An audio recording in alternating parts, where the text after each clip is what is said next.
इस बच्चे के बारे में मुझे राहुल जी ने फ़ोटो भेजी। इंद्री के पास कोई गांव था कि ऐसे बच्चे को रोड पे छोड़ा हुआ है। मुझे देख के बहुत दुख लगा। देखो एक्चुअल में ये डॉग ऐसे होते हैं, लेकिन क्या इस बच्चे की हालत कर दी है। इस वीडियो में मैं आपको इसकी पूरी जर्नी दिखाऊंगी कि कैसे हमने इसको पिक किया। और जब भी मैं कोई ऐसी वीडियो डालती हूँ तो बहुत से लोग हमारी हेल्प के लिए हमें मैसेज करते हैं। कई बार मैं रिप्लाई नहीं कर पाती। तो जो भी इन बच्चों के लिए फूड भेजना चाहता है या इनके इलाज में कोई भी कंट्रीब्यूट करना चाहता है तो दोनों डिटेल्स मैंने मेंशन की हैं, तो आप कंट्रीब्यूट कर सकते हो। तो नेक्स्ट डे मैं इस बच्चे को ढूंढने के लिए इंद्री के पास जो गांव था उसके लिए घर से निकली। और मन ही मन मेरे को बहुत दुख हो रहा, तो मैं उनकी बताई लोकेशन पे जब वहाँ जाके पहुँची तो ये वो पेट्रोल पंप है उस गांव में। तो इनसे मैंने बातचीत की। कितने दिन से आपके पेट्रोल पंप पे है? 7 दिन से खड़ी है। 7 दिन हो गए इसको। किसी को ने छोड़ते देखा है? कहाँ पड़ा हुआ था? नहीं है ऐसी पंप पे ऐसे बट फिर रहा था ये 7-8 दिन से। तो कल ये पंप पे आया था तब कल आया था। हाँ जी ठीक है चलो। कौन सा क्या इलाका पड़ता है? जनेसर है जी। जनेसर इंद्री के पास है। ठीक। तो जब हम इस डॉग को ढूंढ रहे थे पहले तो हमें मिल नहीं रहा था, और जब हमें मिला तो देखो कहाँ मिला। बेचारा कमाद के अंदर एक झाड़ियों में बिल्कुल अंदर जाके ये बैठा हुआ था।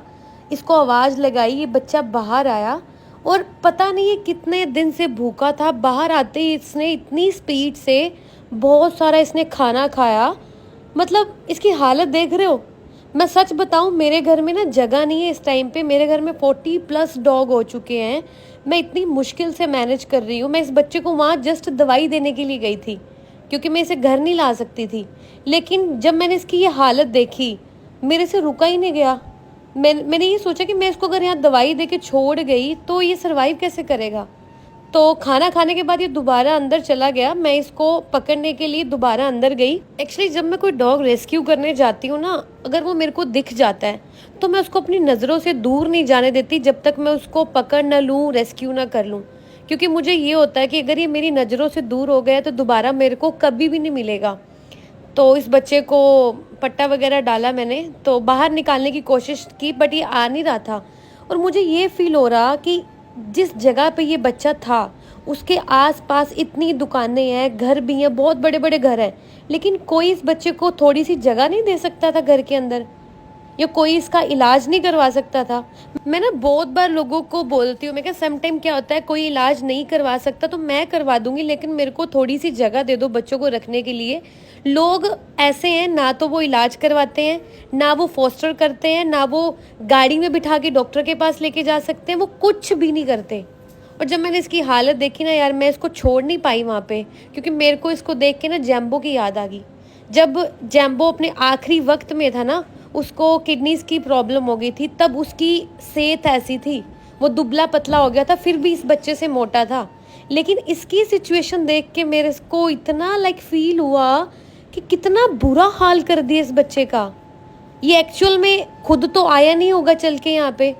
लोग पहले इनको खरीद के लाते हैं कैनल से, और बहुत से लोग ऐसी ब्रीड्स को प्रमोट भी करते हैं खूब।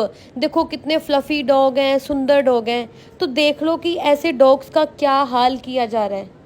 मेरे को सच में शर्मिंदगी आती है जो ब्रीड्स को प्रमोट करते हैं। आप क्यों करते हो? आप लोगों को अडॉप्ट करने की सलाह क्यों नहीं देते? ये बच्चे बर्फ़ में एसी में रहने वाले हैं। मतलब क्या ये बेचारा पैलियों के अंदर पड़ा हुआ है, मिट्टी में पड़ा हुआ है, मक्खियाँ मच्छर, क्या हाल कर दिया इस नन्हे से बच्चे का। क्यों तुम लोग शौक शौक में पहले इनको लेके आते हो इनके बुढ़ापे में, और जब इनको बीमारियां हो जाती हैं इलाज करवाने की बजाय सड़कों पे फेंक देते हो? तुम्हें जरा भी शर्म नहीं आती? जरा सा परमात्मा से डर नहीं लगता कि कल को तुम्हारे कर्मों की सजा भी तुम्हें मिल सकती है? तुम लोगों ने इन बच्चों को एक खेलने का जरिया समझ रखा है। किसी को एंटरटेनमेंट के लिए चाहिए, किसी को घर की शोभा बढ़ाने के लिए चाहिए, किसी को किसी के बच्चे जब होते हैं उनको डॉग चाहिए, है ना। तुमने इनको खिलौना क्यों समझ के रखा है? ये भी हमारे बच्चों की तरह होते हैं। जैसे हमें ज़िंदगी के आखिरी पड़ाव तक साथ चाहिए, खाना चाहिए, प्यार चाहिए, दवाइयाँ चाहिए, ऐसे इनको भी चाहिए। जैसे एक एज के बाद हमारे शरीर में कमियाँ आनी शुरू हो जाती हैं, हमें दवाइयाँ लग जाती हैं, ऐसे इन बच्चों को चाहिए होती हैं। ये महज या 2 साल 3 साल के लिए खिलौने नहीं होते जो आपने खेला और इनको फेंक दिया कहीं भी। इनमें भी जान बसती है। जब हम बीमार होते हैं हम हॉस्पिटल क्यों जाते हैं, तो आप इनको क्यों नहीं लेकर जा सकते? अगर आपने इनका यही हाल करना है तो पहले इनको घर में मत लाया करो इनसे झूठे वादे करके, क्योंकि जो भी आप करते हो ना इस जिंदगी में, इस जन्म में, आपको वो भुगत के वहाँ यहाँ से जाना है। इसलिए ना इस हद तक इन बेचारों को टॉर्चर मत करो। और सच बताऊं, ये बच्चा जब घर आके रात को ये सोया है ना, इसका फेस देख के मेरे को इतना सुकून मिला और मैं फील हुआ, मैंने कहा देखो कितने आराम से सो रहा है ये। कितने दिन इस बेचारे ने वहाँ धक्के खाए, सड़कों पे रोटी मिली नहीं मिली। इतने बड़े डॉग का, इतनी बड़ी ब्रीड्स का एक पार्ले जी बिस्कुट से पेट नहीं भरता।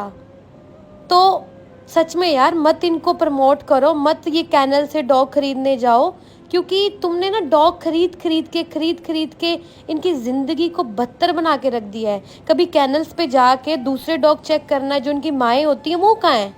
क्या पता ये भी किसी कैनल से आया हो, इसको पहले ब्रीडिंग के लिए यूज़ किया जाता हो, जब इसने बच्चे पैदा करवाने बंद कर दिए इसको फेंक दिया गया हो क्योंकि यूज़लेस हो गया। और आज जब ये बच्चे किसी फ़ायदे के लिए नहीं रहते तो क्यों वो लोग इनको बर्डन बना के इनको खाना दे, इनकी पोटियाँ साफ़ करें? क्योंकि आज की जो दुनिया है ना ये मतलब ही है, जब तक किसी चीज़ से फ़ायदा मिलता है ना तब तक लोग उसको रखते हैं। गाय जब तक दूध देती है तब तक अच्छी है, और जब वो दूध देना बंद कर देती है उसको आवारा बोल दिया जाता है, क्योंकि लोग उसको सड़कों पर डंप कर देते हैं। तो जितना भी आप ये बेजुबानों को परेशान कर रहे हो, टॉर्चर कर रहे हो, घरों से निकाल रहे हो, इनके बुढ़ापे में, इनकी बीमारी में, जब इनको सख्त केयर की ज़रूरत है, तो इन बच्चों की बद्दुआएं भी खाली नहीं जाती और दुआएं भी खाली नहीं जाती। जो इनकी सेवा करता है ना भगवान उसको खूब देता है, और जो इनको दुखी करता है ना भगवान उनका सब कुछ छीन लेता है। हमेशा याद रखना। और जो भी आप ये गुनाह कर रहे हो ना, इनकी सज़ा इसी जन्म में हमें मिलनी है। इसलिए जो भी करते हो सोच समझ के किया करो। ये बिन झोली के फ़कीर हैं, ये कुछ नहीं मांगते आपसे, थोड़ा सा प्यार और खाना मांगते हैं, इसके बदले आपको लाखों करोड़ों दे के जाते हैं। तो इनको मत दुखी किया करो इनसे, नहीं तो भगवान से डर लो थोड़ा सा। और हाँ एक बात और, ये बच्चा डंडा देख के इतना डर जाता है मैं आपको बता नहीं सकती। मैं सफाई करने के लिए वाइपर अगर पकड़ती हूँ तो ये उसको देख के नीचे सहम के बैठ जाता है। सोचो कि इस बच्चे ने कितनी मार खाई है, उसके बाद इसको डंप किया गया है।